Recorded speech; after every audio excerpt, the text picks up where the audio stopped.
Bien, el último tópico que vamos a cubrir ahora es el de intentar presentar maneras en las cuales podríamos caracterizar distintos tipos de procesos no lineales.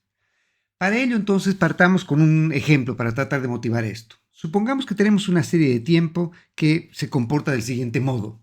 Es un proceso R1, en el que Y depende de su primer rezago, pero lo que ocurre es que, dependiendo del valor efectivo en que nos encontramos, en el periodo particular en que nos encontramos, Y sigue siendo un R1 en un caso u otro, pero lo que ha ocurrido en este ejemplo es que, pese a que la autocorrelación se mantiene igual, el coeficiente ρ es el mismo, C1 y C2 son distintos. Entonces, en este caso es como si la serie de tiempo hubiese tenido un quiebre estructural en un periodo en particular, en este caso T estrellita, ¿no es cierto? Entonces, en este caso, por ejemplo, supongando que C1 es distinto a C2, entonces podría ser que la serie se comportaba de este modo y a partir de T estrella la serie se comporta de un modo completamente distinto. Entonces, la idea básica acá es que si es que nosotros tuviésemos un proceso en el cual han habido algún tipo de quiebre o algún tipo de cambio en nuestra muestra que hace que la serie se comporte de un modo distinto, entonces tendremos que tratar de evaluar en primer lugar cómo podemos caracterizar o estimar este tipo de procesos y en segundo lugar cómo podemos tratar de lidiar con ellos. Un punto importante acá es que obviamente si es que por ejemplo el proceso de series de tiempo fuese descrito de esta manera, uno podría decir, bueno, si es que yo quiero hacer, por ejemplo, proyecciones para la serie Y, si es que estoy en un periodo superior a T estrella, yo sé que la variable Y debiese ser caracterizada por este proceso y no por el otro, y por lo tanto este proceso debiese ser el con el cual yo debería tratar de hacer proyecciones. Sin embargo, puede ser que yo requiera utilizar la muestra completa para tratar de estimar los parámetros cuando los desconozco, porque por ejemplo en este caso puede que haya alguna estructura que sea común en el mismo régimen o entre regímenes. Entonces en este ejemplo, por ejemplo, el valor de ρ es igual en los dos regímenes y por lo tanto entonces habría ganancia de eficiencia si es que yo utilizo la muestra completa para hacer la estimación de los parámetros, en este caso C1, C2, además de estimar el parámetro ρ. ρ se mantiene constante entre regímenes y lo que cambia es el intercepto. Obviamente podría también cambiar la autocorrelación o podría ser un proceso completamente distinto en el que ocurre entre el periodo, antes del periodo T estrella y después del periodo T estrella.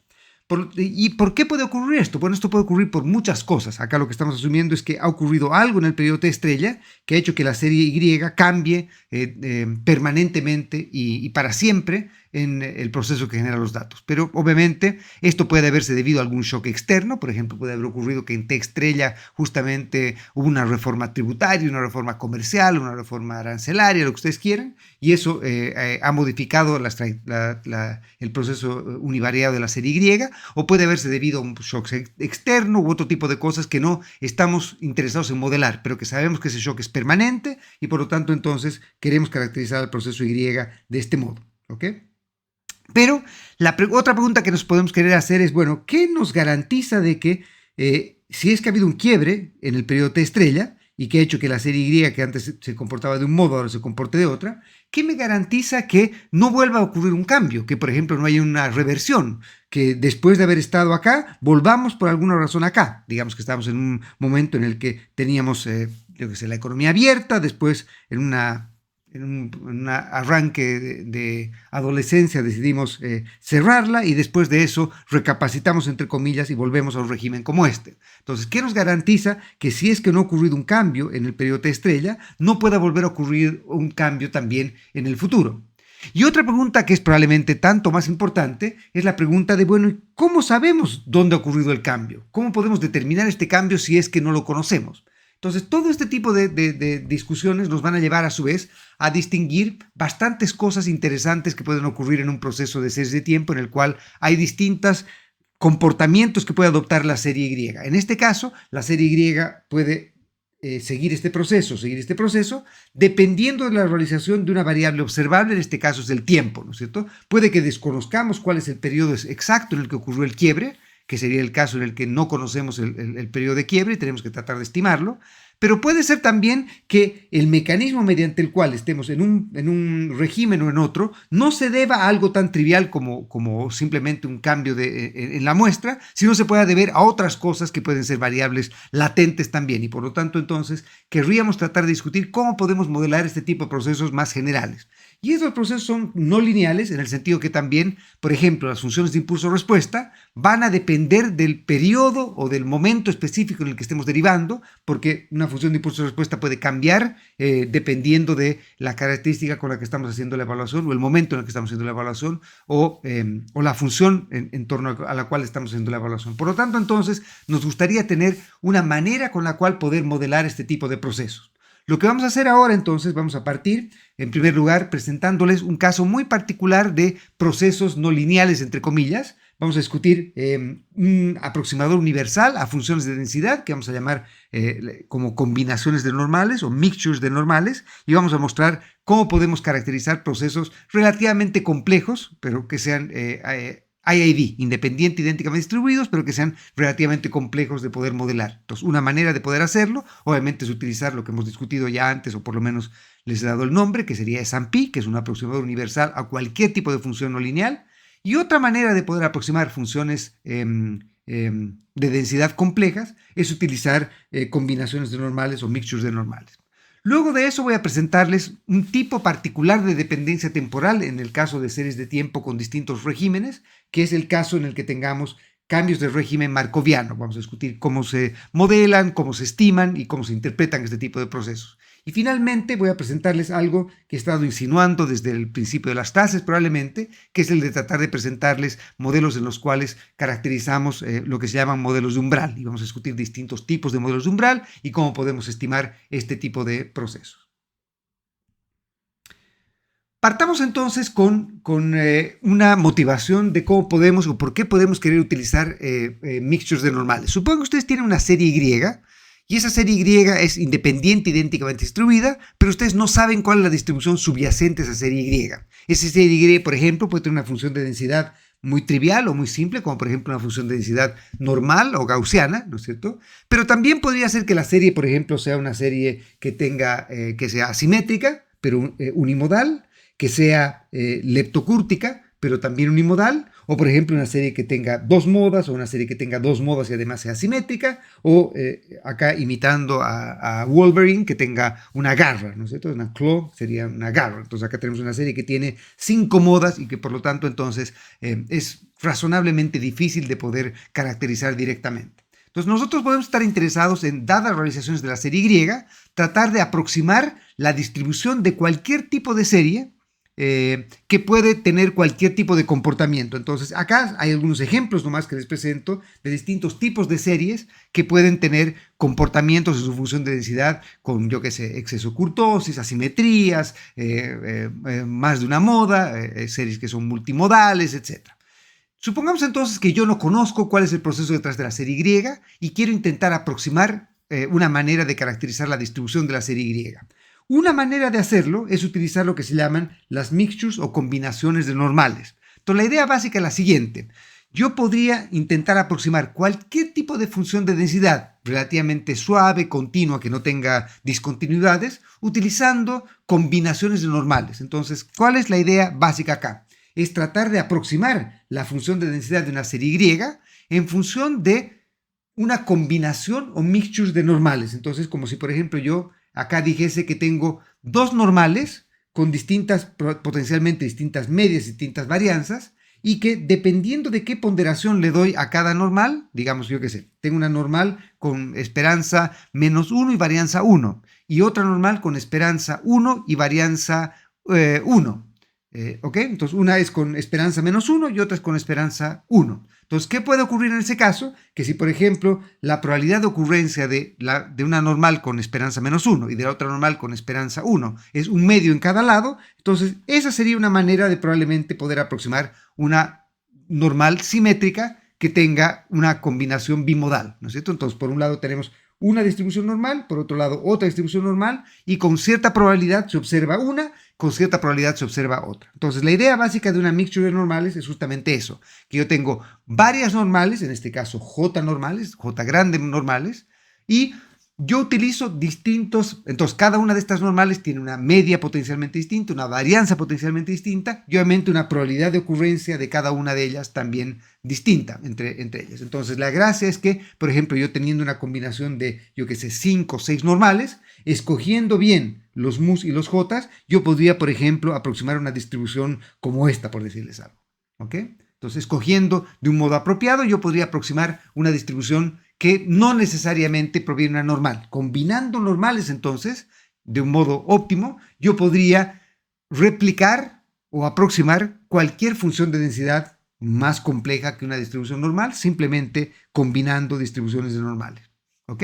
Entonces, supongamos que yo tengo que la serie Y proviene de una mixture de, por ejemplo, tres normales. ¿Ok? Obviamente acá yo tengo que describir cuántas el J que voy a utilizar, y hay distintos métodos que uno puede utilizar. No vamos a discutir esos métodos ahora porque obviamente son algo más complejos, pero supongamos que yo tengo una mixture de tres normales, por decir algo. Entonces lo que yo tengo que tratar de hacer ahora es, dadas las realizaciones de la serie Y, y yo postulo una combinación de tres normales, entonces tengo que tratar de encontrar estimadores para mu sub 1, mu sub 2, mu sub 3, que serían las esperanzas de cada una de estas normales, sigma sub 1, sigma sub 2, sigma sub 3, que serían las desviaciones estándar de cada una de estas normales, y pi sub 1, pi sub 2, pi sub 3, que serían la probabilidad de ocurrencia de cada una de estas normales que hemos descrito. ¿Ok?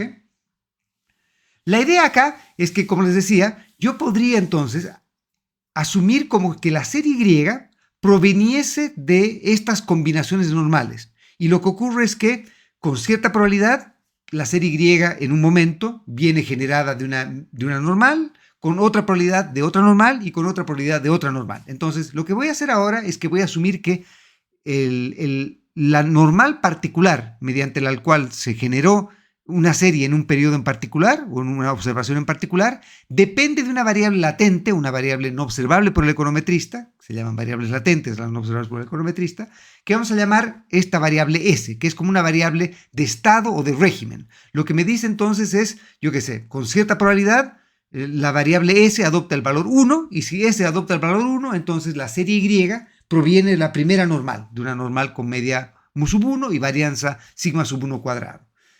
Si es que S fuese igual a 2, entonces provendría de la segunda normal, y si S fuese 3, provendría de la tercera normal, y así sucesivamente. Por lo tanto, entonces, si yo tuviese la oportunidad de observar simultáneamente a la realización de la serie Y y también observar de qué régimen venía la serie Y, entonces yo podría con eso caracterizar la distribución conjunta de tanto la realización de la serie Y y el estado que determina de qué distribución en particular sale la serie Y en cada periodo. ¿Ok? Utilizando el teorema de Bayes o de Bayes, yo sé que la distribución conjunta siempre puede representarse como el producto de la condicional por la marginal. Entonces lo que estoy haciendo acá, por ejemplo, es decir, la condicional de Y en el régimen o en el estado por la marginal del estado. Entonces acá lo que estoy diciendo es, supongamos que el estado es el estado 4, y lo que quiero ver es cuál es la probabilidad de que Y valga, yo qué sé, 0.8, si es que el estado con el cual estamos generando la serie Y es el estado 4, entonces que proviene de una normal, yo qué sé, con mu sub 4 y varianza sigma cuadrado sub 4, que serían los momentos de esta normal cuando el régimen o el estado es igual a 4. Entonces lo que estamos haciendo acá es simplemente describir cuál es la distribución de Y condicional a que yo observo, cosa que en la vida real obviamente no observo, porque estamos asumiendo que los S son no observables, condicional al régimen, en particular este régimen S. ¿Ok? Y por lo tanto, entonces, si es que yo observase el régimen S, yo sé que en el régimen S, Y se distribuye como una normal con media mu sub J, porque el régimen S es el periodo T es igual a J, con media mu sub J y varianza sigma cuadrado sub J. Por lo tanto, entonces, si yo tomo solamente esta parte de acá, esa sería la función de densidad de una normal con esperanza mu sub J y varianza sigma cuadrado sub J, que es justamente los que son los momentos de la distribución normal para el régimen J. ¿Ok? Y ahora, si es que yo, por ejemplo, hago que estas probabilidades sean fijas, o sean exógenas, es como si esto fuese el producto de una realización multinomial, entonces la probabilidad de que se encuentre en el régimen J en el periodo T va a ser simplemente la probabilidad de observar o de que la serie haya sido generada por la distribución 4, por decir algo. Y por lo tanto esto sería pi sub j. Entonces el producto de pi sub j por la función de densidad condicional a esto me daría la distribución conjunta, que sería cuál es la probabilidad de observar simultáneamente que Y valga tanto y que S venga del régimen 4, S venga del régimen 3 o S venga del régimen 2. Y por lo tanto, entonces, para cada posible régimen, yo tengo la distribución conjunta de Y y de S. Lamentablemente, esto no me sirve de mucho para poder estimar los parámetros. ¿Cuáles son los parámetros que quiero estimar? Yo quiero estimar todos los mus, quiero estimar todos los sigmas y quiero estimar también todos los pis, las probabilidades de ocurrencia de cada una de estas mixtures de normales. ¿Ok? Y obviamente, como ustedes recordarán, para yo poder expresar esto en términos de una función de verosimilitud, yo requiero que la función de verosimilitud esté expresada solamente en función de observables y parámetros. Y lamentablemente acá S es no observable y por lo tanto no me sirve hacer esto acá porque como yo no observo S, yo no podría escribir la likelihood conjunta de Y y de S porque yo no observo el S, yo no observo en el periodo particular de qué normal provino la observación de Y. Por lo tanto, entonces, lo que yo requeriría ahora es tratar de, partiendo con la manera en que yo he podido derivar ya la función de distribución conjunta entre Y y S, yo podría tratar de encontrar cuál es la marginal de Y. La marginal de Y en este caso es simplemente, si yo tengo la conjunta, integrando entre comillas este término de acá, yo voy a simplemente observar la incondicional de Y. ¿Y cómo podría hacer eso? Dado que los S acá son discretos, y que solo hay J grande posibles S, entonces lo que yo hago simplemente es integro entre comillas, en este caso es sumo cada una de estas expresiones de acá y con eso voy a tener la función de densidad incondicional de Y, independientemente de cuál era el valor del estado, el S en particular para ese periodo. Entonces ahora, como ya tengo la función de densidad de Y, que depende solamente del observable, que es la variable Y, y de los parámetros, que son todos los parámetros, que serían los mus, los sigmas y los pis, entonces ahora yo podría expresar esto en términos de la likelihood y hacer la log likelihood, y con la log likelihood entonces, ahora sí, para todas las observaciones de mi muestra, derivar esta expresión respecto a cada parámetro. Recuerden que acá tengo que derivar respecto a cada uno de los mus, derivar respecto a cada uno de los sigmas, y derivar respecto a cada uno de los pis también. Y por lo tanto, entonces, obviamente, esta función va a ser tremendamente no lineal. Aún en el caso en que, por ejemplo, ustedes tengan que estimar una mixture de 2 o 3 normales, aún en ese caso, la log likelihood va a ser bastante no lineal y por lo tanto no va a ser globalmente cóncava, va a tener varios máximos y por lo tanto al tener varios máximos, obviamente los algoritmos numéricos que utilizamos para tratar de estimar los parámetros acá tienen que ser escogidos con cuidado porque podemos converger a un máximo local en lugar de un máximo global, etcétera, etcétera, etcétera. ¿Okay? Por lo tanto, entonces, estimar estos parámetros no es muy trivial. Hay un punto adicional respecto a estimación acá que hay que tomar en cuenta. Dada que las probabilidades para estar bien definidas tienen que estar entre 0 y 1, cuando yo derive esta log likelihood respecto a, por ejemplo, pi sub 1, pi sub 2, pi sub 3, etcétera, cada uno de los pis, tengo que garantizar varias cosas. La primera de esas cosas es que cada uno de los pis tiene que estar entre 0 y 1, ¿no es cierto? Cada uno de los pis tiene que estar entre 0 y 1. Pero a su vez tiene que ser el caso que la suma de todos los pis, desde j igual 1 hasta j grande, tiene que sumar 1. ¿Por qué? Porque obviamente no puede ocurrir que el y venga de algo distinto a cualquiera de las distribuciones que yo estoy diciendo que puede venir. Entonces, y tiene que venir de algunas distribuciones que estoy considerando y por lo tanto la suma de las probabilidades tiene que dar 1. Esto hace entonces que cuando yo quiera derivar esta log likelihood, respecto a por ejemplo, los pis, yo tengo que tomar en cuenta unas restricciones de no negatividad, no solo no negatividad, sino que los pis tienen que ser no negativos, tienen que ser todos menores que 1, y a su vez la suma de todos los pis tiene que dar valor igual a 1. Una manera de poder hacer una optimización en la cual yo no tengo que imponer estas restricciones es reparametrizar las probabilidades del siguiente modo. Es, por ejemplo, yo digo pi sub j, yo lo voy a expresar como una función de un parámetro estimar que vamos a llamar el a cuadrado, el a sub j,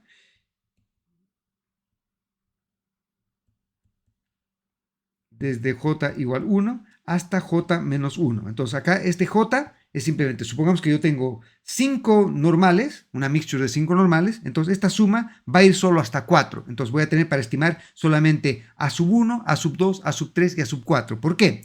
Porque ahora la gracia es que cuando yo derive esto, ya no respecto a pi, sino respecto a a, la gracia es que al derivar esto respecto a a, dado que a elevado al cuadrado va a ser siempre no negativo, y dado que estoy sumando todas estas expresiones más 1, todos los pis acá implícitamente van a estar siempre entre 0 y 1, y a su vez, como estoy sumando solamente hasta j menos 1 pis, el último de los j's, el pi sub j grande, perdón, el último de los pi sub j, va a ser simplemente 1 menos la sumatoria de todos los otros j hasta j-1.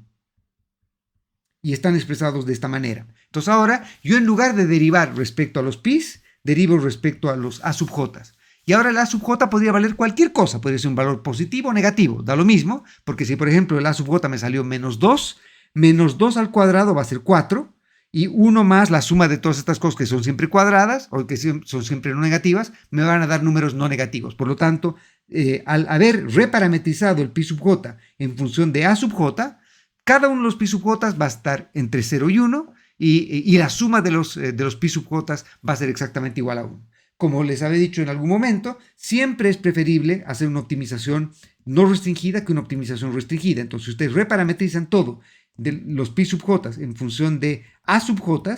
La gracia es que ahora ustedes van a poder hacer una optimización no restringida en lugar de tener que imponer las restricciones de no solo de no negatividad, sino que la suma de todos los pi sub j sea igual a 1. ¿Ok? Un siguiente punto que también es interesante de presentar acá es que supongan que ustedes ya han sido capaces o han estimado los parámetros de los mus, los sigmas y los pis. Ya tienen estimados estos parámetros. Entonces tienen los pi gorritos, los mu gorritos y los sigma gorritos.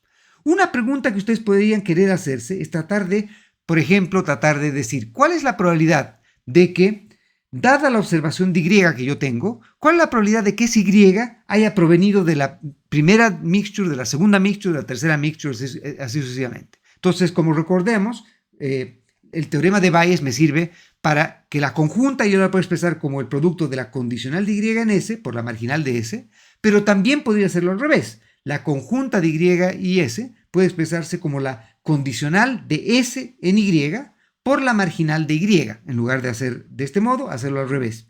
Y por lo tanto, entonces yo podría despejar la marginal o la condicional del régimen en los datos. Y al expresar esto de este modo, esto me va a quedar simplemente como la conjunta, que yo la tengo expresada acá, ¿no es cierto? Que es toda esta expresión de acá, dividido la marginal de Y, que ya la tengo acá también. Por lo tanto, entonces, como ya puedo expresar, una vez que tengo estimadores de los mus, de los sigmas y de los pis, yo puedo tener un estimador gorrito de esto, y sumando todas estas cosas de acá, yo tengo un estimador de la marginal, o de la marginal de Y. Por lo tanto, entonces, yo podría obtener estimadores de cuál es la probabilidad de que Y venga de cada una de estas mixtures, ¿no es cierto? Entonces, por ejemplo, si yo observo que Y vale 8, ¿cuál es la probabilidad de que ese valor haya sido generado por la distribución 1, por la 2, por la 3 o por la 4? Un ejemplo que podríamos tratar de ver para ver cómo podemos presentar esto es asumiendo, por ejemplo, que la variable no observable es, supongamos, el talento de las personas o las habilidades o alguna otra variable que no podemos observar. Entonces, o sea, la calidad de la educación. Entonces, por ejemplo, tenemos que la serie Y es el ingreso, que el ingreso depende del nivel de escolaridad, pero no solo depende de eso, sino que depende también, por ejemplo, de la calidad de la educación recibida. Entonces, dos personas que fueron los dos hasta cuarto medio, pero una persona tuvo un profesor que se preocupó, yo qué sé, o fue un colegio en el que se preocupaban más, o tenían más, les daban más tareas, o lo que fuera. Entonces, esa, en principio, aún habiendo ido al mismo nivel de instrucción, la calidad de la educación, por ejemplo, en un caso puede haber sido distinta a la otra. Entonces, pese a tener el mismo nivel de instrucciones en términos de años formales de educación, la calidad de la educación en uno es mayor que el otro y por lo tanto, en principio, debiese ser también correcto que el retorno debiese ser también mayor en un caso que en el otro, ¿no es cierto? Porque esa persona en principio ojalá debiese ser más productiva o lo que fuera.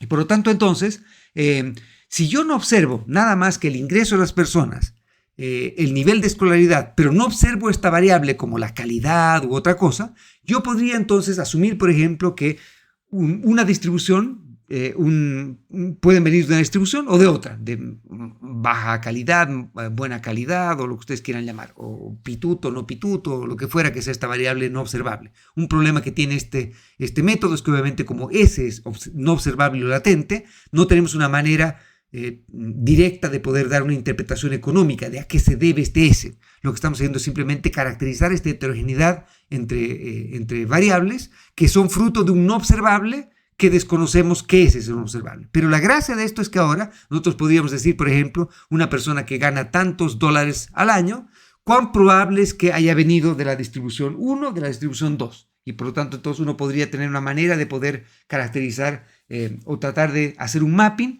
dadas las observables, dado cuánto gana la persona, cuál es la probabilidad de que venga de una distribución, por ejemplo, con mayor retorno y mayor varianza, o mayor retorno y menor varianza, etcétera, que serían lo que estamos discutiendo en las estimaciones de estos parámetros acá. Entonces, la gracia de este tipo de modelos de mixture es que tenemos una manera relativamente natural y relativamente simple con la cual nosotros podríamos, simple entre comillas, ¿no es cierto? Porque es, de todos modos, como les digo, es computacionalmente costoso estimar este tipo de procesos, pero tenemos una manera relativamente poderosa con la cual podemos caracterizar distintos tipos de distribuciones. ¿Ok? Y esa es obviamente una gracia de este tipo de modelo. Luego de pasar por el caso en el que teníamos una mixture de normales, en la cual lo que nosotros hicimos fue simplemente asumir que había una probabilidad fija, aunque también podría ser endógena, de ocurrencia de cada una de estas distribuciones, lo que vamos a hacer ahora es colocar algo de dependencia temporal en la realización de estos estados. Y para eso lo que vamos a hacer es lo que se llaman las cadenas de Markov. ¿Okay? Y la cadena Markov es simplemente una discretización o una contraparte discreta de lo que hemos visto con modelos autorregresivos. En un proceso autorregresivo decíamos, por ejemplo, un AR1, YT dependía de Y en el periodo anterior. Acá va a ser lo mismo, solo que la variable de interés va a ser la variable S, que es la realización de un estado, y acá los estados van a tener realizaciones discretas, solo pueden adoptar un número discreto de valores. En este caso, por ejemplo, decimos una cadena de Markov de n estados, quiere decir que hay n posibles realizaciones de S. Entonces, S puede valer, digamos, puede ir en el estado 1, el estado 2, el estado 3, el estado 4, etc. Entonces, cuando yo tengo una variable que puede adoptar un número discreto de valores y hay dependencia temporal en la realización de los posibles estados estos, entonces lo que hacemos es utilizar cadenas de Markov para representar este tipo de proceso. Entonces, una cadena de Markov es simplemente, como les decía, un proceso en el cual la variable de interés es una variable que adopta valores discretos y tiene n posibles valores discretos que puede adoptar. Si es que yo, por ejemplo, defino una cadena de Markov de primer orden, una cadena de Markov de primer orden sería el equivalente a un proceso autorregresivo de primer orden. Entonces, en la cadena de Markov de primer orden, igual que en un proceso autorregresivo de primer orden, lo que ocurre es que lo que va a ocurrir en el periodo t depende solamente de lo que ocurrió el periodo anterior.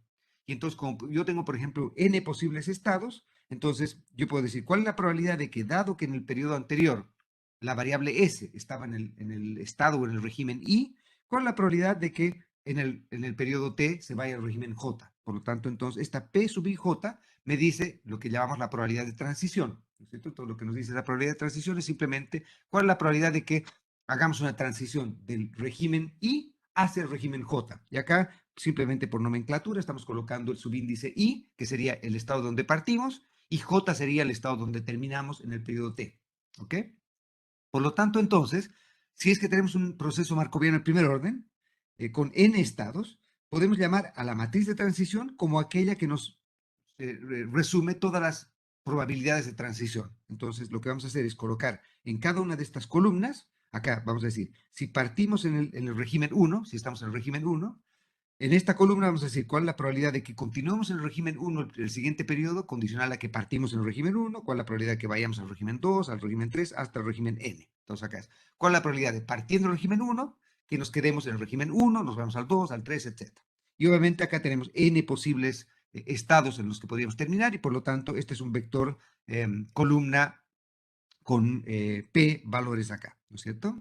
Y lo mismo podemos hacer si partiésemos en el régimen 2, la probabilidad de ir al régimen 1 o quedarnos en el régimen 2, ir al régimen 3, etcétera, hasta ir al régimen n. Y así sucesivamente hasta partiendo del régimen n, cuál es la probabilidad de irnos al régimen 1, hasta cuál es la probabilidad de mantenernos en el régimen n, condicional a que partimos en el régimen n. Entonces, esta matriz de dimensión n por n es lo que llamamos la matriz de transición. Y esta matriz de transición entonces nos está diciendo, por ejemplo, en la diagonal principal, nos va a decir cómo medimos la persistencia acá, ¿no es cierto? Entonces, si por ejemplo P sub 1, 1 es relativamente grande, P sub 2, 2 es relativamente grande, etcétera, nos está diciendo cuál es la probabilidad de la persistencia de mantenernos en un régimen si es que estábamos en ese régimen.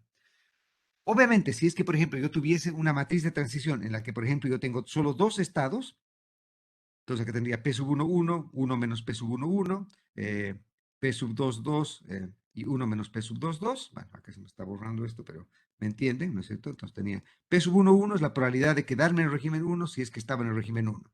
Acá debería venir P sub 1, 2, perdón, P sub 1, 2, que es, pero obviamente como solo son dos posibles regímenes, si yo no estoy en el régimen 1 en el siguiente periodo, tengo que estar en el régimen 2. Entonces la probabilidad de irme del régimen 1 al régimen 2 es simplemente 1 menos la probabilidad de quedarme en el régimen 1 condicional a haber partido en el régimen 1. Y lo mismo acá, P sub 2, 2 sería la probabilidad de quedarme en el régimen 2 condicional a que partir en el régimen 2, y 1 menos P sub 2, 2, que sería simplemente P sub 2, 1, ¿sí? Es simplemente la probabilidad de partiendo del régimen 2, irme ahora al régimen 1. ¿Sí? Si es que P sub 1, 1 y P sub 2, 2 valiesen 0.5, es decir, un medio y un medio, todo esto sería un medio, un medio, un medio. Y en realidad eso sería un modelo en el cual no hay persistencia, ¿no es cierto? ¿Por qué? Porque la probabilidad de que si yo partía en régimen 1, me quedo en régimen 1 es un medio. De irme al régimen 2 también es un medio. Si partía en régimen 2, la probabilidad de seguir en régimen 2, un medio. La probabilidad de irme al régimen 1, un medio. Por lo tanto, en realidad, esa no es una matriz que tenga una matriz de transición en la que haya memoria, ¿no es cierto? Y por lo tanto, entonces, obviamente, esa se puede reducir, como vamos a ver en un minuto más, ¿ok? Entonces, lo que hace básicamente esta matriz de transición es decirme cuán persistente es un proceso versus el otro, ¿sí? Y por lo tanto, entonces, o quedarme en un régimen y cómo voy a transitar de un régimen al otro, ¿ok? Obviamente, como les decía, dado que la probabilidad de que si yo partí en un régimen, me quede en ese régimen o me vaya a cualquiera de los otros regímenes, tiene que barrer todos los posibles regímenes, la suma de columnas de esta matriz P tiene que ser siempre igual a 1, ¿sí? Entonces, partiendo en un régimen, tengo que acabar en alguno. Y por lo tanto, entonces, esta suma por columna tiene que ser siempre igual a 1. ¿Ok? Y obviamente las probabilidades, para estar bien definidas, cada una de las probabilidades tiene que estar entre 0 y 1, y obviamente la suma de estas probabilidades tienen que dar 1. ¿Ok? Obviamente, tal cual como ha ocurrido en el caso de un proceso autorregresivo y también con un caso de un proceso VAR, si se acuerdan, en el caso de un proceso autorregresivo lo que habíamos dicho es mostrar que, por ejemplo, un proceso ARP podía ser representable como un proceso, entre comillas, AR1, haciendo la representación de estado-espacio, si recuerdan, ¿no es cierto? Y obviamente todo lo que hemos discutido después de eso era justamente cómo podíamos hacer la analogía entre un proceso autorregresivo de primer orden con el proceso autorregresivo de orden P, una vez que lo habíamos descrito en régimen de espacio-estado como un proceso, como el equivalente a un proceso AR1 utilizando estas E chistosas, si recuerdan. Y lo mismo hicimos para un var-P, ¿no es cierto? Hemos mostrado que un var-P podía ser representable como un var1 si es que hacíamos la representación en estado-espacio. Exactamente lo mismo puede hacerse con un proceso, con una cadena de Markov. Entonces, si queremos una cadena de Markov, por ejemplo, de segundo orden, una cadena de Markov de segundo orden, lo que quiere decir es que la probabilidad de estar en un régimen, en un periodo, depende de lo que ocurrió el periodo anterior y lo que ocurrió el periodo anterior a ese. ¿Okay? Entonces sería una cadena de Markov de segundo orden. ¿Por qué? Porque sería el equivalente a un proceso autorregresivo de segundo orden. Porque dónde estamos hoy día depende de dónde estábamos ayer y dónde estábamos antes de ayer. Una cosa que se puede hacer, revisen los textos pasados, exámenes pasados y demás cosas, es mostrar, y obviamente también están las referencias, Hamilton, en la discusión, en el capítulo 21 es este, está la discusión de eso también, podemos representar a cualquier proceso, una cadena de Markov de cualquier orden, representarla como si fuese una cadena de Markov de primer orden. La manera de hacer eso es otra vez modificando los estados, modificando la definición de estado, y con eso podemos representar el proceso como una cadena de Markov de primer orden. Entonces les pediría que simplemente revisen los apuntes respecto a cómo hacer eso en ese caso. ¿Ok? Una cosa que también hemos discutido cuando hemos visto procesos autorregresivo era la definición de estacionalidad, entre comillas. Y acá lo que vamos a discutir es una variante, un análogo o algo parecido a eso, que es justamente discutir cuándo podemos derivar lo que llamamos la matriz o la cadena Markov ergódica. Y la cadena Markov ergódica lo que hace básicamente es decirnos cuál es la probabilidad incondicional de ocurrencia de cada evento. Entonces acá, por ejemplo, decimos, hay dos posibles o tres posibles eventos. Podemos estar en el régimen 1, el régimen 2, el régimen 3, y tenemos una matriz de transición que nos dice cuál es la probabilidad de condicional en partiendo del régimen 1, de seguir en el régimen 1, ir al régimen 2, ir al régimen 3 y así sucesivamente, ¿no es cierto? Eso nos dice cada columna. La pregunta es ahora, incondicionalmente, en el largo plazo, ¿cuán probable es observar que estamos en el régimen 1, en el 2 o en el 3? Para determinar esa probabilidad de largo plazo de ocurrencia de cada uno de estos eventos, lo que hacemos es tratar de derivar la cadena de Markov ergódica. Y la cadena de Markov ergódica es justamente aquella que nos reproduce cuál debiese ser la distribución incondicional de estos posibles regímenes o estados. Sería el equivalente a lo que hemos sacado los momentos incondicionales, entre comillas. Acá lo que estamos derivando simplemente es cómo se vería la distribución incondicional de ocurrencias de cada uno de estos eventos. ¿Okay? Y por lo tanto, entonces, como tenemos J o N posibles estados, entonces tendremos que encontrar un vector que nos dice la probabilidad incondicional de ocurrencia de cada evento. Y ese vector lo estamos llamando acá pi en negrillas, digamos. Este pi en negrillas es simplemente la probabilidad incondicional de ocurrencia de cada evento. Entonces, lo que estamos definiendo, esta pi, es simplemente una matriz, o perdón, un vector n por 1, ¿no es cierto? Y en este vector n por 1 lo que hacemos es encontrar cuál es la probabilidad de incondicionalmente estar en el régimen 1, en el 2, en el 3, etcétera, sucesivamente. Una manera, ¿cómo encontramos ese pi? Ese pi lo encontramos a través de p. Entonces, teniendo p, podemos derivar pi. Y hay dos maneras de hacer eso. Una manera de hacer eso, entonces, simplemente sacar, recuerdan que para la matriz, para un proceso autorregresivo de primer orden, y el equivalente para el proceso autorregresivo de cualquier orden, un bar, lo que hacíamos era que toda la vida y milagros del proceso era caracterizable utilizando, si recuerdan, los eigenvalues y eigenvectors de esa matriz, ¿no es cierto? Acá, toda la vida y milagros de la cadena de Markov va a estar definida por estas probabilidades, por esta matriz P. Por lo tanto, entonces, más o menos lo mismo va a ocurrir acá para encontrar las probabilidades ergódicas o para encontrar las probabilidades de largo plazo de ocurrencia de cada uno de nuestros eventos. Lo que podemos hacer es una de dos cosas. Es sacar los eigenvalues y eigenvectors de esta matriz P. Entonces, ¿cuántos eigenvalues vamos a tener? N eigenvalues, ¿no es cierto? Y obviamente asociado a cada eigenvalue va a haber un eigenvector. ¿Y ese eigenvector qué dimensión va a tener? N por 1, ¿no es cierto? Entonces, una cosa que va a ocurrir es que justamente una de las gracias de la matriz de transición de esta de probabilidades es que como todas estas son probabilidades y tienen que sumar en cada columna 1, una cosa que va a ocurrir es que de los n eigenvalues que tengamos, va a haber uno de estos eigenvalues que va a valer 1. Va a haber uno que va a valer 1. Todos los demás van a ser positivos, pero van a ser distintos de 1. Va a haber un eigenvalue que va a ser igual a 1. Entonces, ustedes agarran ese eigenvalue igual a 1 y ven cuál es el eigenvector o el vector propio asociado a ese eigenvalue. Ese eigenvector va a ser esta pi. Entonces, una manera de poder encontrar cuál es la matriz ergódica de probabilidades es simplemente encontrar el eigenvector asociado a ese eigenvalue. Y ahora lo que tienen que hacer es, dado ese eigenvector, como ese eigenvector no necesariamente nos va a definir probabilidades, lo que tienen que hacer es normalizar ese eigenvector. Y normalizar en este caso quiere decir reescalarlo para que la suma de los componentes de ese eigenvector, que obviamente todos van a ser positivos, me dé igual a 1. Y eso simplemente entonces, que yo que sé, si tenían el eigenvector que era E sub 1, hasta E sub n, lo que hacen es simplemente toman la suma de todos estos, ¿sí? Dividen entre esa suma y con eso van a tener el estimador de esta P, de esta pi, ¿okay? O el pi asociado a eso. ¿De acuerdo? Si es que ustedes quieren hacerlo de otro modo, que es divertido porque no parecería que pudiese encontrarse este modo, es simplemente hacer lo siguiente. Ustedes construyen la matriz B. ¿Qué es la matriz B? La matriz B es una función solamente de una matriz A. ¿Qué es esta matriz A? Esta matriz A es simplemente agarran A. En esta parte de acá, agarran a una matriz identidad de dimensión n y le restan la matriz P. Entonces, acá les va a quedar una matriz n por n. Y le juntan a eso un vector, este es un vector fila de unos. Entonces, esta va a ser una matriz que va a ser de dimensión n más 1 por n. Esta es una matriz que va a ser n más 1 por n. Va a tener n más 1 filas y va a tener n columnas. ¿De acuerdo? Entonces, si agarran esta matriz A y aplican esta operación, A transpuesta, A inversa, A transpuesta, y con eso van a encontrar una matriz B. ¿Sí? Esa matriz B va a ser de dimensión n por n más 1. ¿Sí?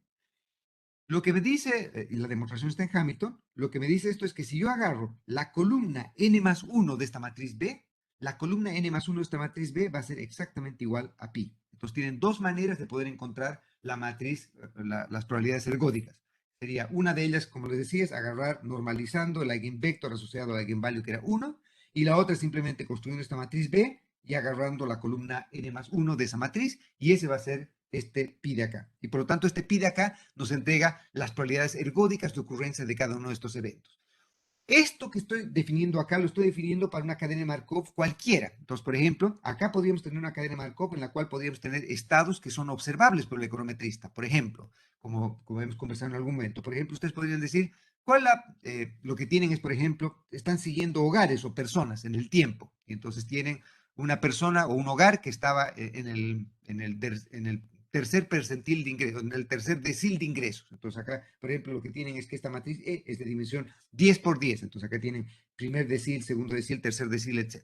Y lo que tendrían acá entonces, ¿cuál es la probabilidad de que una persona que partió en el decil 1 en el periodo T-1 se mantenga en el decil 1 en el periodo T? Y así sucesivamente, ¿no es cierto? Entonces, lo que tendrían acá, esta matriz de transición que se utiliza mucho para ver dinámicas de poblaciones, transiciones de pobreza, todo ese tipo de cosas, o movilidad social, como lo quieren llamar, lo que tratan de hacer es básicamente ese tipo de cosas. Entonces, en ese ejemplo particular, dado que el régimen o el estado es observable por el econometrista, simplemente decimos esta persona estaba en qué decil y por lo tanto observamos ese S, los estimadores de estas probabilidades van a ser simplemente casos favorables respecto a casos totales, ¿no es cierto? Entonces, esta P va a poder ser directamente estimable en ese caso. Pero otra aplicación que podemos querer utilizar para las cadenas de Markov es cuando el régimen o el estado no es observable, tal cual ocurrió en el caso de nuestra mixture de normales, la que hemos visto en la sesión anterior, o lo que hemos visto hace un momento, ¿no es cierto? Entonces, lo que nos va a importar ahora es simplemente utilizar nuestra mixture, o perdón, utilizar el caso en el cual no observamos estos regímenes o estados y creemos que tienen dependencia temporal. Y por lo tanto queremos además estimar ese tipo de procesos. ¿Ok? Y eso entonces nos llevaría a lo que llamamos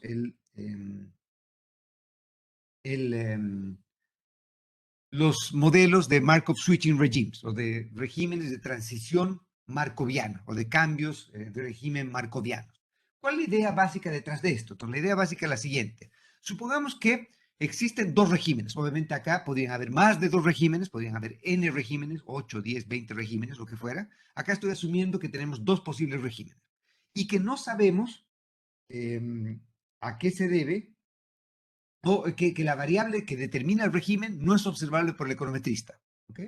Y entonces lo que puede ocurrir es que, por ejemplo, si estamos en el régimen 1, y condicional en X tiene una función de densidad que llamamos la F sub 1. Entonces, por ejemplo, podría ser un arch, yo qué sé, un Garch, con un Garchimin o lo que ustedes quieran, un modelo relativamente complejo si quieren. Podría ser cualquier modelo, pero este sería condicional a que estemos en el régimen 1, Y se comporta de este modo.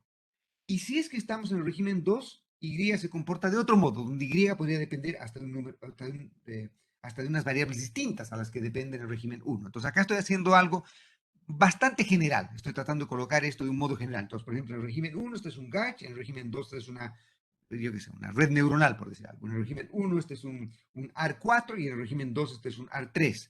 En el régimen 1 es un modelo estacionario en tendencia, en el régimen 2 es un modelo estacionario, no sé, estoy inventando. Todo lo que hemos conversado acá ahora lo podemos meter dentro de la juguera para poder crear un entorno bastante rico.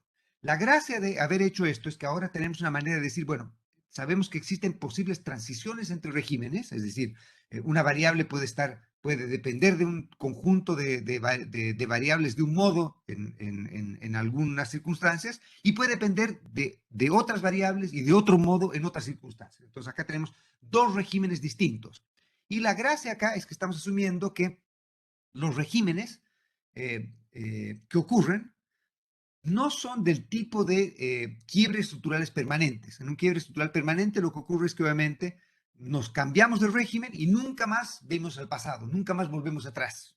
Pero en la vida real lo que ocurre muchas veces es que más bien vamos transitando de equilibrios buenos, equilibrios malos, o de periodos con un tipo de regímenes y después con otro, etcétera. Y por lo tanto, entonces, existe cierta probabilidad de que no nos quedemos siempre empantanados en un lugar, sino que vayamos transitando hacia otro lugar y después volviendo al lugar donde estábamos, etc. Entonces es posible que el F sub 1, que describía cómo Y se relacionaba con un determinado conjunto de variables bajo ciertas circunstancias, en otras circunstancias puede depender de otras variables y de otro modo.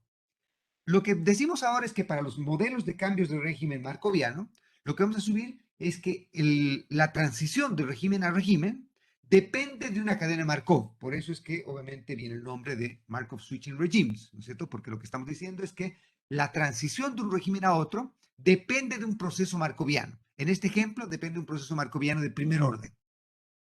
¿Sí? Entonces, lo que estoy asumiendo acá es que si es que yo partí en el régimen 1, la probabilidad de quedarme en el régimen 1 es P sub 1, 1. ¿Sí? Y si partí en el régimen 1, entonces, si partí en el régimen 1 y me quedo en el régimen 1, entonces Y se va a determinar de acuerdo a F sub 1. Pero si partí en el régimen 1 y en el siguiente periodo me voy al régimen 2, ¿con qué probabilidad va a ocurrir eso? Con probabilidad 1 menos P sub 1, 1. Lo que va a ocurrir es que si me voy al régimen 2, Y ahora va a ser generado por otro proceso, que depende de esta F sub 2. ¿Sí? Y por otro lado, si es que partí en el régimen 2 y me quedé en el régimen 2, entonces obviamente el siguiente periodo Y va a estar generado por este F sub 2. Y si partí en el régimen 2 y me fui al régimen 1, con esta probabilidad, me voy entonces en el régimen 1, en el periodo T, Y va a estar generado por este proceso. ¿Ok? Lo que ocurre es que ahora, a diferencia de lo que vamos a ver unos momentos más, lo que ocurre ahora es que los regímenes no son observables directamente por el econometrista. Lo mismo que ocurría con los modelos de mixtures, ¿no es cierto? Entonces acá el régimen donde estamos no es observado. Nosotros no sabemos en qué régimen estamos. Sabemos que existen dos regímenes, sabemos que en cada régimen Y se comporta de un modo distinto, pero nosotros solo observamos Y, X y Z en este caso, pero no observamos en qué régimen estamos. No observamos el S. El S es una variable latente, no observable por el econometrista. Por lo tanto, entonces, nuestro problema ahora es un problema que es bastante complicadito, entre comillas.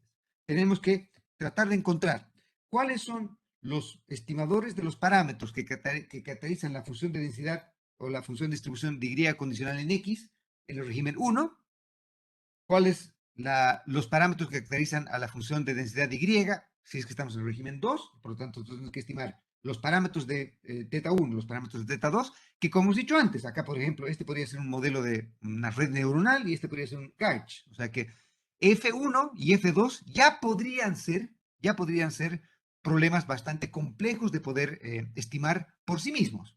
Ahora, no solo tenemos que tratar de encontrar los parámetros que caracterizan a la función de densidad condicional en cada régimen, sino que también tenemos que tratar de estimar las transiciones, la matriz P, esta matriz P, que en este ejemplo particular sería una 2 por 2, donde tenemos P sub 1, 1, 1 menos P sub 1, 1, P sub 2, 1 y P sub 2, 2, ¿no es cierto? Que serían las probabilidades de estar en cada régimen. Y como no sabemos en qué régimen estamos en cada periodo, entonces tenemos que tratar de encontrar estimadores para estas cosas también. Entonces, el problema para nosotros ahora es que dado que no observamos, si hubiésemos observado en qué régimen estábamos en el periodo anterior, esto hubiese sido trivial, porque lo que estamos haciendo acá es hacer una likelihood en la cual estamos sacando como la incondicional, entre comillas. Estamos sumando o estamos integrando las transiciones condicionales al T-1. Pero lamentablemente, como no observamos en qué régimen estamos en el periodo T, no podemos hacer lo mismo que hacíamos en una mixture de normales, que era, si recuerdan una mixture de normales, lo que hacíamos era simplemente sacamos la incondicional, ¿no es cierto? Acá tenemos la condicional, acá tenemos la condicional, acá tenemos la marginal, con eso obteníamos la conjunta, y luego obtener la conjunta, lo que hacíamos era integrar el S que no observábamos, y con eso obteníamos la función de densidad incondicional en el estado. Acá, lamentablemente, como hay dependencia temporal, no vamos a poder eso. No vamos a poder hacer eso, ¿por qué? Porque acá tenemos la probabilidad conjunta, pero condicional en que en ese T-1 estamos en el régimen I. Entonces acá, como no observamos ni el régimen T, ni el régimen T-1, no podemos hacer lamentablemente esto mismo que hemos hecho en el caso de una mixture de normales. Y por lo tanto, entonces, estimar este tipo de procesos es bastante más laborioso, bastante más complejo, aún en el caso en el que F sub 1 y F sub 2 sean funciones de densidad simples, entre comillas. Aún en ese caso, estimar estas cosas es relativamente complejo y además recuerden que tenemos otra vez un problema adicional. P sub 1, 1, P sub 2, 2 son probabilidades y por lo tanto tienen que estar entre 0 y 1, tienen que sumar 1, esta P sub 2, 2 con esta de acá, etc. Y por lo tanto entonces tenemos que cumplir restricciones de no negatividad. Esta optimización entonces no es un paseo en el parque.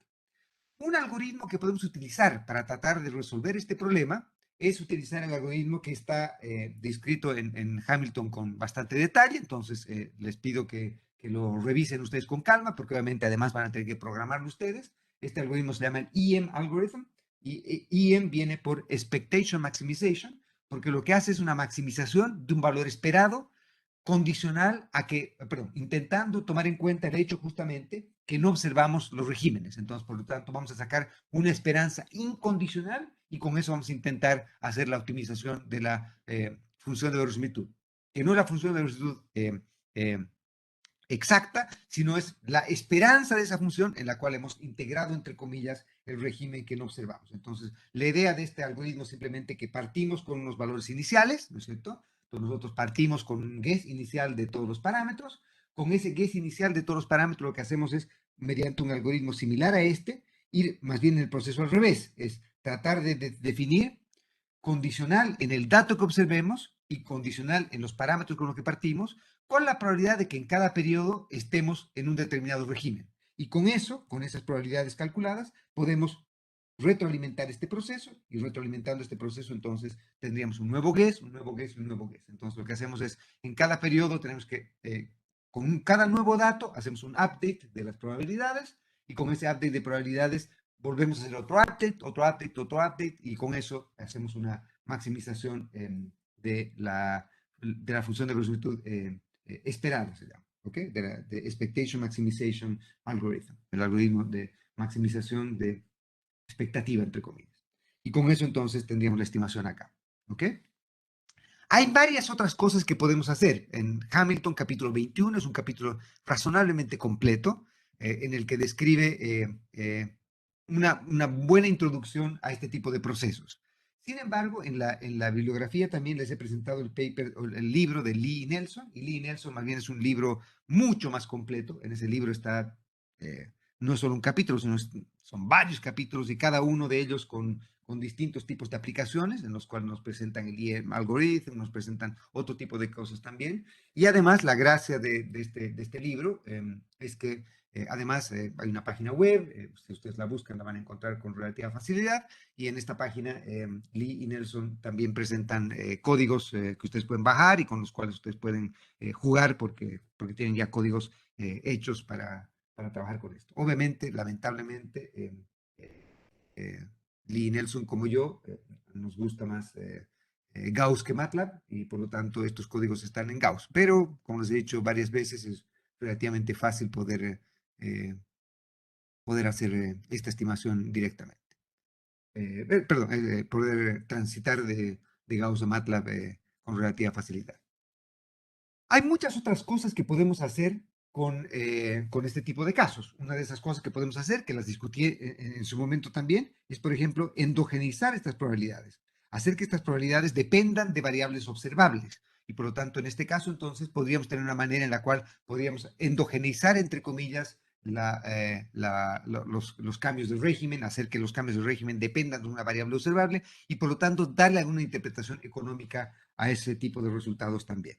Déjenme ahora terminar entonces este punto presentándoles un tipo distinto de modelos con los cuales podríamos tratar de lidiar con no linealidades y podemos tratar de lidiar con no linealidades y con quiebres y con cambios de régimen y ese tipo de cosas, que es el tipo de modelos de umbral o de threshold.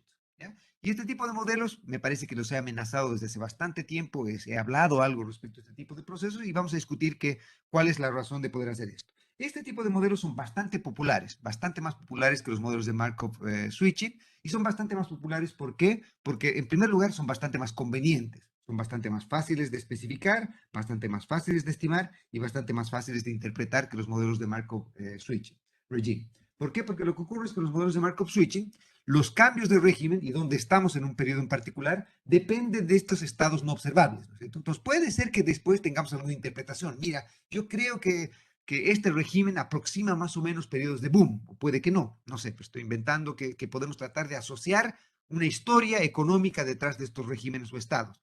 Pero en general va a ser difícil poder hacerlo en los modelos de Markov switch. En cambio, los modelos de umbral, como vamos a ver, obviamente la gracia de los modelos de umbral es que podemos también transitar de régimen a régimen, pero la transición de régimen a régimen depende de variables observables. Es como si estuviésemos endogeneizando, entre comillas, las probabilidades de transición que teníamos en el modelo de Markov switching. La estamos endogeneizando en términos de variables observables y de un modo bastante particular.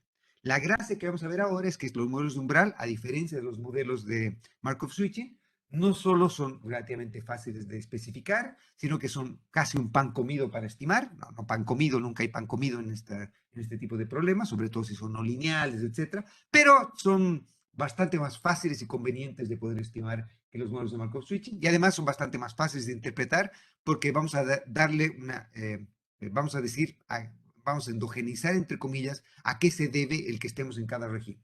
¿Okay? Déjenme entonces partir presentándoles un modelo de threshold bastante simple. La idea es básicamente la siguiente. Supongo que la variable y, y acá otra vez estoy haciendo un ejemplo muy, muy simple, ustedes ya son lo suficientemente maduros como para poder, y no en el sentido venezolano de la palabra, sino maduros en el sentido de la palabra, para poder ser completos en términos de describir el tipo de procesos que vamos a discutir. ¿Okay? Entonces, la idea es que tenemos una variable y supongamos que creemos que la variable y, dependiendo de un régimen, y ahora voy a discutir cómo definimos el régimen, la variable y puede depender de, por ejemplo, un conjunto de variables x, y acá he colocado como si dependiese linealmente de x, pero podría ser cualquier cosa acá, puede ser un modelo Arch, Garch, lo que ustedes quieran. Puede depender de un conjunto de variables x, o puede depender de otro conjunto de variables, acá también lo he hecho linealmente, pero podría ser no linealmente, o del modo en que ustedes quieran, ¿no es cierto? ¿Ok? Depende de distintas, entonces y depende de x o depende de z, o puede depender de las mismas variables, pero de modo distinto, si es que beta y delta son distintos, ¿no es cierto? Entonces, si x y z son iguales, es la misma variable, pero delta y beta son distintos, entonces este sería un modelo en el que lo que ocurre es que la variable y reacciona de modo distinto a x dependiendo de algo. ¿Dependiendo de qué? Y la respuesta es acá, esta función de acá. Y esta es una función de indicador. Entonces, esta función de indicador se gatilla cuando se cumple la condición que está en el subíndice.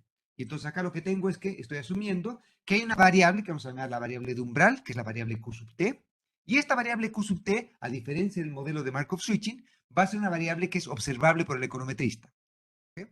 Entonces lo que estamos diciendo es que si la variable Q sub t es menor o igual que un gamma, y ese gamma va a ser lo que vamos a llamar justamente el parámetro de umbral, ¿no es cierto? Entonces acá vamos a decir, si es que la variable Q sub t adopta un valor menor que gamma, entonces y depende de x de este modo. Y si es que la variable de umbral que observa el econometrista, que se observa, es mayor que gamma, entonces la variable y ya no va a depender de x, sino va a depender de z y va a depender de este modo de z. Entonces lo que tenemos acá es que se ha generado esta no linealidad, ¿no es cierto? Se ha generado una respuesta distinta que y puede tener ante distintos regresores, dependiendo de esta variable que es la que dictamina en qué régimen estamos. Y como hemos dicho antes, la variable Q es una variable que en principio es observable. Entonces, por ejemplo, la variable Q podría ser el crecimiento. Si estamos en un periodo en el que estamos creciendo a menos de gamma por ciento, entonces, yo qué sé, ocurren tales cosas, ¿no es cierto? La entrada de capitales o el tipo de cambio, o si el déficit fiscal es menor que no sé cuánto, o si es que hay crisis cambiaria, o si es que la balanza de pagos hace esto, o si es que lo que fuera, ¿no es cierto? La variable de umbral acá es la que nos determina esto aquí.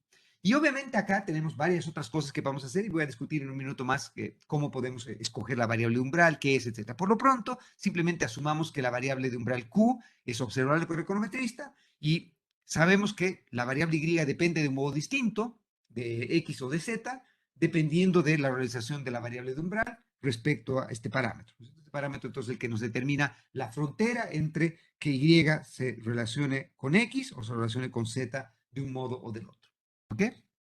Si ustedes miran esto, esta historia es lo mismo que si es que asumimos que los x son iguales a los z, ¿no es cierto? Entonces esto sería lo mismo que asumir que dependiendo de la realización de q y dependiendo del valor del umbral, entonces la variable y va a responder a x con parámetro beta o va a responder a x con parámetro delta, dependiendo de en qué régimen me encuentre. ¿No es cierto? Y por lo tanto, entonces, este modelo yo lo podría escribir de este otro modo, dependiendo de este gamma, ¿sí? Dependiendo de este gamma. Entonces, lo que yo tengo que estimar ahora, o lo que yo tengo que tratar de encontrar, son los estimadores de los parámetros asociados a cada régimen, cómo se relaciona Y con X, con el vector de parámetros beta o con z con el vector de parámetros delta. Y a su vez hay algo que tampoco conozco como econometrista. ¿Qué es lo que no conozco como econometrista? Yo observo Q, pero no conozco gamma. No conozco cuál es el valor de gamma que hace que esté en el régimen 1 o esté en el régimen 2.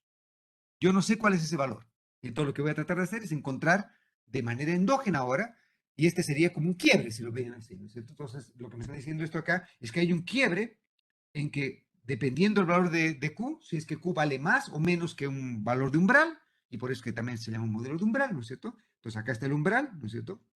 Si es que pasamos del umbral, nos vamos a un régimen. Si es que no nos pasamos del umbral, estamos en otro régimen. ¿Ok?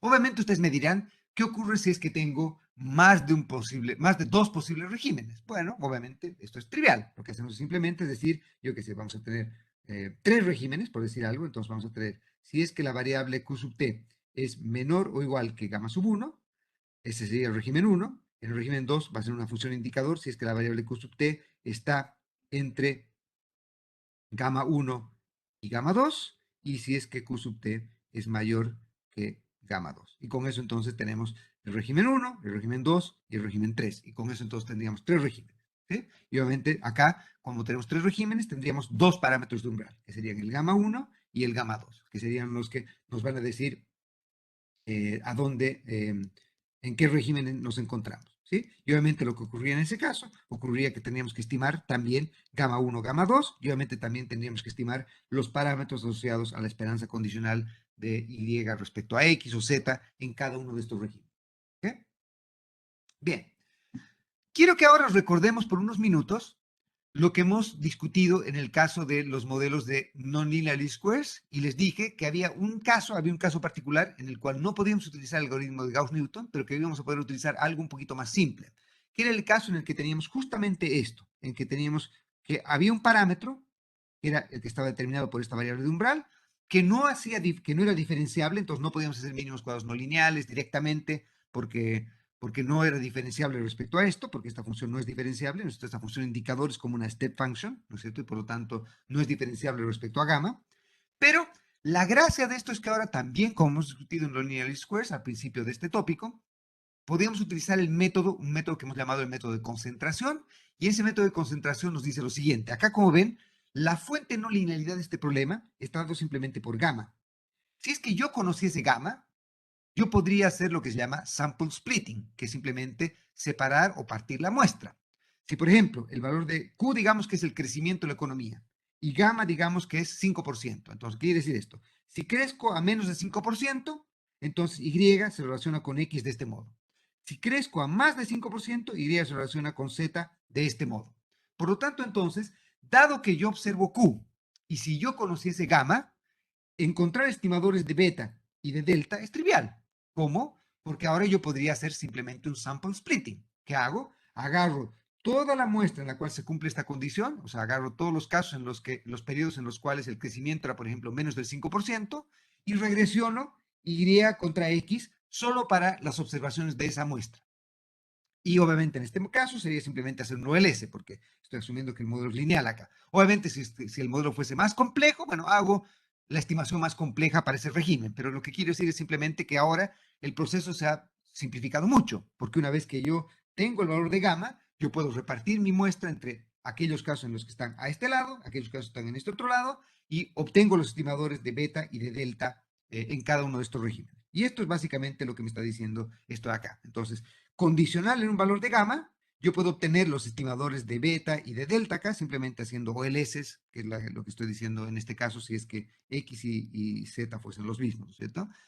¿Okay? Y por eso obviamente esto depende de gamma, porque si es que, por ejemplo, yo digo, no, mira, no es que en realidad podría ser que los regímenes sean, si es que crezco menos del 3% o más del 3% y no del 5%. Entonces, bueno, ¿qué hago? Simplemente reparto mi muestra todos los años en los que crecí menos de 3, todos los años en los que crecí más de 3, y obtengo los estimadores para la muestra 1 y obtengo los estimadores para la muestra 2. Entonces, una vez que yo conozco el valor de gamma, estimar todo lo demás es trivial.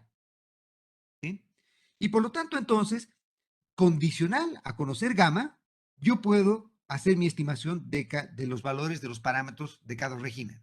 Y esa es una gracia, obviamente, una bendición respecto a Markov Switching Regimes, porque como el S nunca lo observo en el modelo de Markov Switching, nunca voy a poder hacer este sample splitting, que sí puedo hacer acá. Nunca puedo separar la muestra entre un régimen y otro. Acá sí puedo hacerlo porque tengo la fortuna de que el Q es observable. La variable que determina en qué régimen está es observable. ¿Ok? Y la pregunta ahora entonces es, bueno, obviamente lo que yo no conozco es el valor de gamma. ¿Cuál es el valor de gamma que me separa un régimen del otro? Bueno, ¿cómo debería obtener el estimador de gamma? Trivial, pues, ¿no es cierto? La manera de obtener el estimador de gamma sería simplemente agarrar e ir en una grilla, en un grid search, agarrando todos los posibles valores de gamma, todos los posibles valores de gamma. Y para un valor posible de gamma, hago un OLS. Yo obtengo los estimadores de beta y de delta. Y con esos valores de beta y de delta, puedo obtener los U-gorros de ese modelo. Y con eso obtengo la suma de los residuos, obtengo la varianza, el estimador de la varianza de los U's de este modelo. ¿Qué me gustaría entonces? Encontrar el valor de gamma que hace lo más chico posible el componente no sistemático, el componente en teoría no predecible.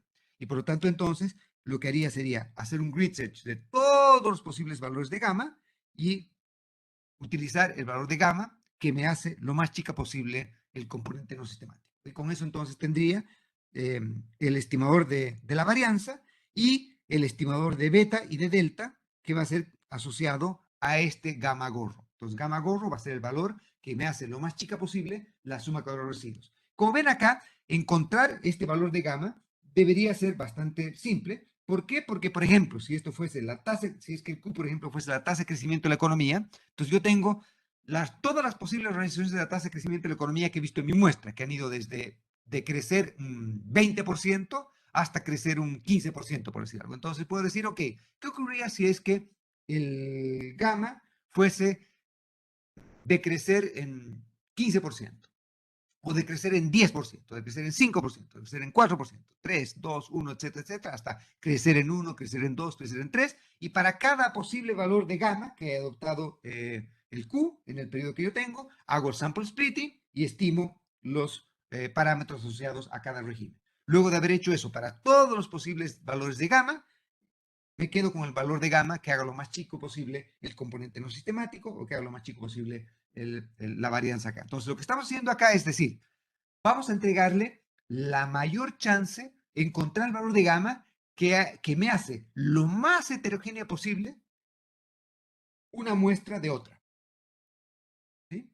Y con eso entonces defino cuál sería el estimador de este parámetro de umbral.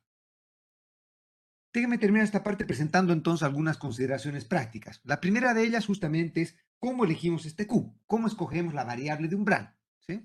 ¿Y cómo escoger la variable de umbral? Obviamente en algunos casos va a depender, por ejemplo, de teoría económica, y en otros casos puede ser que simplemente no tengamos una idea respecto a cuál debiese ser esta variable y tengamos que probar con distintas otras cosas, como ocurre muchas veces en el nivel de conocimiento en el que nos estamos moviendo acá, que recuerden que ya no estamos en teoría de la estimación, sino estamos en teoría de modelamiento o forecast en algunos casos. Entonces, lo que va a ocurrir es que obviamente acá, a no ser que tengamos una conexión especial con Dios y Dios sea lo suficientemente amable como para que nos mande un fax indicándonos, fax ya ni siquiera, email tal vez o qué será, cuál será el método mediante el sueño, no sé cuál será la manera en que se comunique con nosotros, en que nos diga, este es el modelo, acá está el Q, ¿no es cierto? Eso típicamente no ocurre.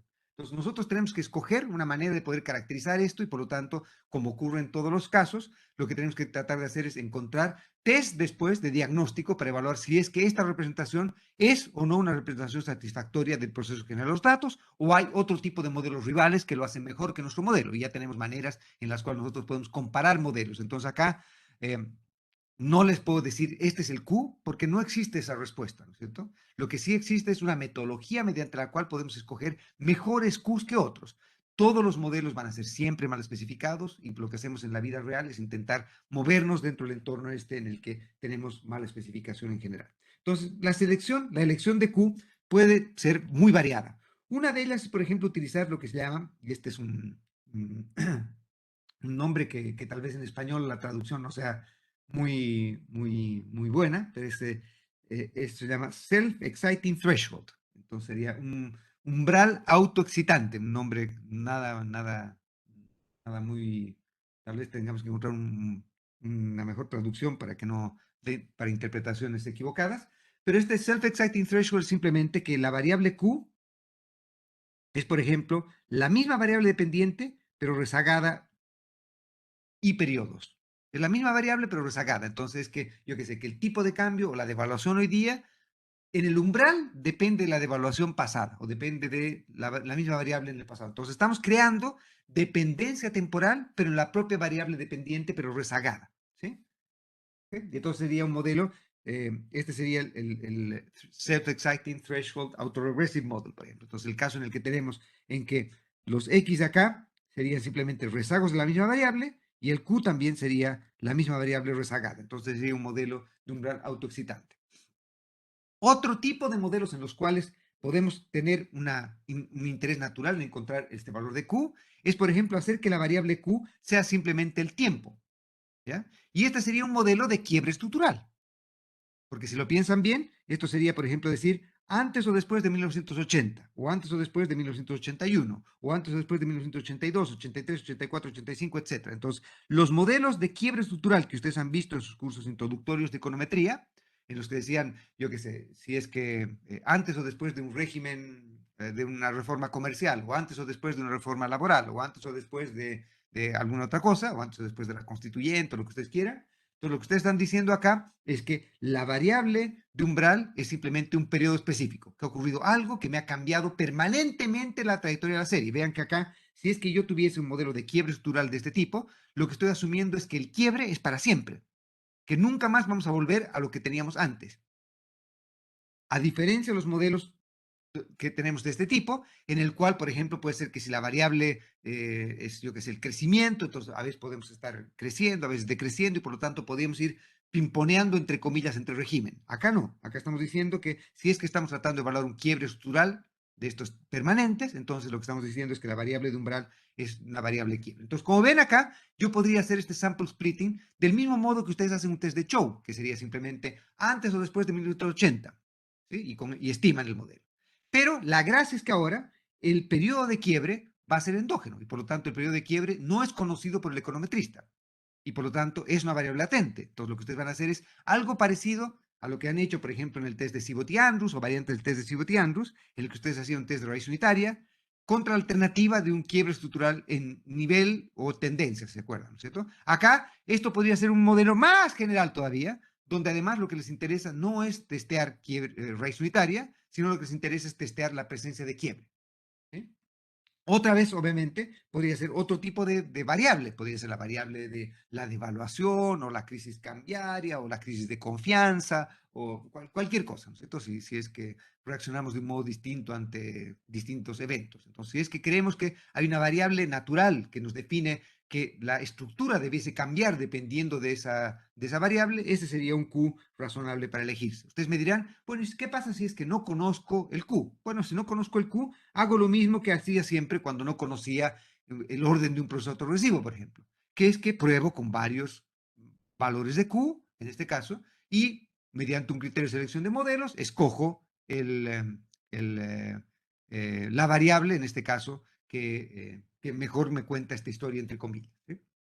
Entonces, lo mismo que hemos discutido respecto a criterios de selección de modelos, obviamente con algunas diferencias. Acá hay no linealidades, acá el problema es que Q, aunque es observable, el parámetro gamma, este de umbral, no es observable, etcétera, y por lo tanto hay que estimarse, pero independientemente de cómo sea la discusión a eso, todo lo que hemos discutido en el tema 4 respecto a modelos rivales, selección de modelos y lo que hemos estado viendo durante el curso, lo podemos aplicar acá también. ¿Ok? Déjeme ahora terminar este punto simplemente discutiendo un punto que probablemente para ustedes también debe ser importante, que es el punto de, bueno, acá yo estoy asumiendo que existe algo que hace que la variable Y responda de modo distinto dependiendo si estoy acá o si estoy en este otro régimen. La pregunta entonces más obvia es, asumiendo por ejemplo que el X es igual en un régimen y el otro, la pregunta más obvia es si es que yo debiese creer que hay efectivamente esta no linealidad. Que Y reacciona de modo distinto dependiendo del valor de Q. Por lo tanto, la hipótesis nula, si es que X es igual a Z, la hipótesis nula que yo quiero evaluar es si beta es igual a gamma, o perdón, a delta.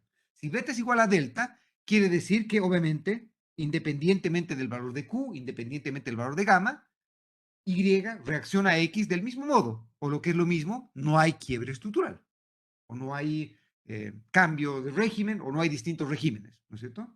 Independientemente de cuál sea el valor de la variable de umbral, eh, Y se relaciona con X del mismo modo. Por lo tanto, la hipótesis nula que me gustaría poder testear es si beta es igual a delta. Pero acá dice Rho, debería decir si beta es igual a delta, ¿sí? Si beta es igual a delta, ¿sí? Que es lo que estoy tratando de estimar acá, o lo que estoy tratando de testear acá. La pregunta entonces, ¿cómo puedo testear esta hipótesis nula? Lamentablemente, por lo que ya hemos discutido cuando hemos visto algo en non-linear squares, ocurre justamente este pequeño problema, que cuando beta es igual a delta, es decir, cuando la hipótesis nula es correcta, cuando beta es igual a delta, lo que va a ocurrir es que el parámetro de umbral, el gamma, no está identificado bajo la hipótesis nula. Porque obviamente gamma puede valer cualquier cosa, puede valer menos 25, 8, 43, 59, da lo mismo. Independientemente del valor de gamma, cualquier condición va a hacer que X sea igual a, perdón, que beta, si beta es igual a delta, da lo mismo cuál es el valor de gamma. Por lo tanto, como bajo la hipótesis nula el valor de gamma no está identificado, lo que va a ocurrir es que los test convencionales de quiebre estructural, por ejemplo, o los test convencionales para evaluar si esta hipótesis nula, no van a funcionar. ¿Cómo haríamos un test convencional? Un test convencional sería como una variante, un test F, en realidad va a ser como un test chi cuadrado, ¿no es cierto? Entonces lo que haríamos sería simplemente agarrar la varianza del modelo restringido. ¿Cuál sería el modelo restringido? En el que la hipótesis nula es correcta, que sería el modelo en el cual beta es igual a delta y por lo tanto este sería un OLS, un solo OLS. ¿Sí? El modelo en el que no hay quiebres, por ejemplo. Tiene un modelo sin quiebres. Con eso obtengo la varianza, obtengo la suma de los residuos o la varianza del modelo restringido. ¿Qué hago después? Obtengo el estimador de la varianza cuando impongo la hipótesis alternativa de que hay un quiebre.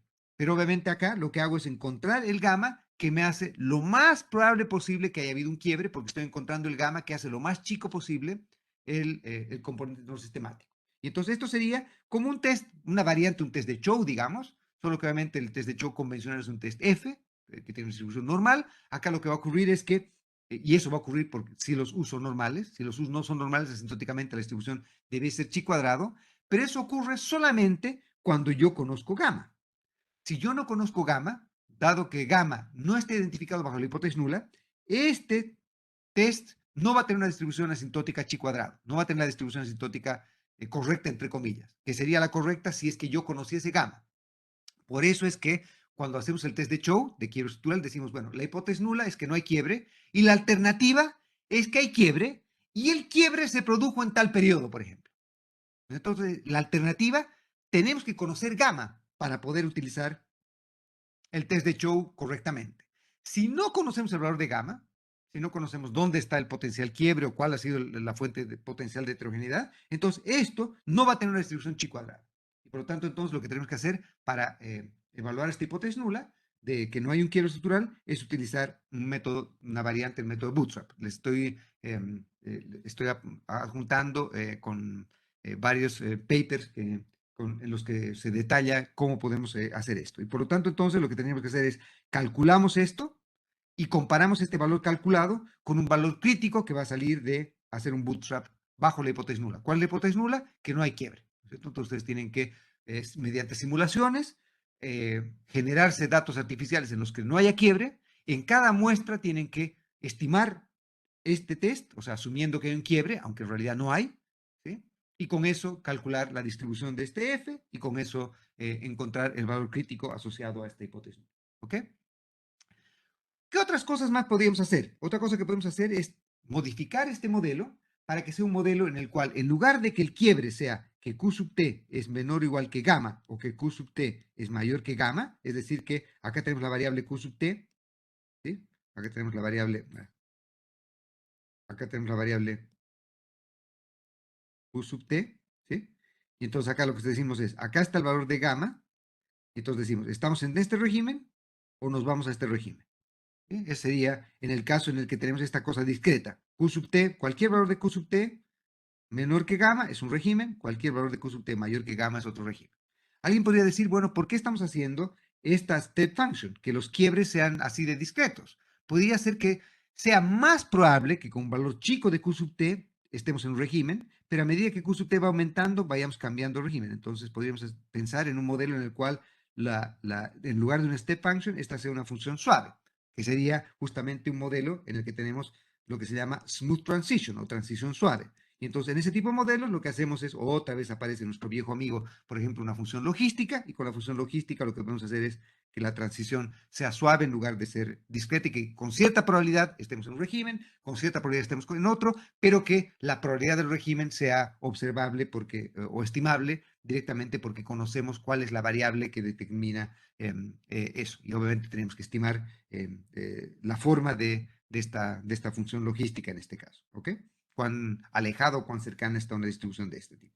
Y como les decía antes también, podríamos también utilizar modelos en los cuales queremos evaluar múltiples regímenes o múltiples quiebres o múltiples cambios de régimen o muchos cambios de régimen. Entonces también, un paper que le estoy pasando, que también tiene códigos, otra vez lamentablemente en Gauss, un paper de Bay y Perron, lo que hacen, por ejemplo, es presentar los modelos de quiebre estructural con más de un potencial quiebre desconocido. Entonces, ahora se tiene que estimar cuántos potenciales quiebres hay y dónde están estos quiebres, además de estimar los parámetros.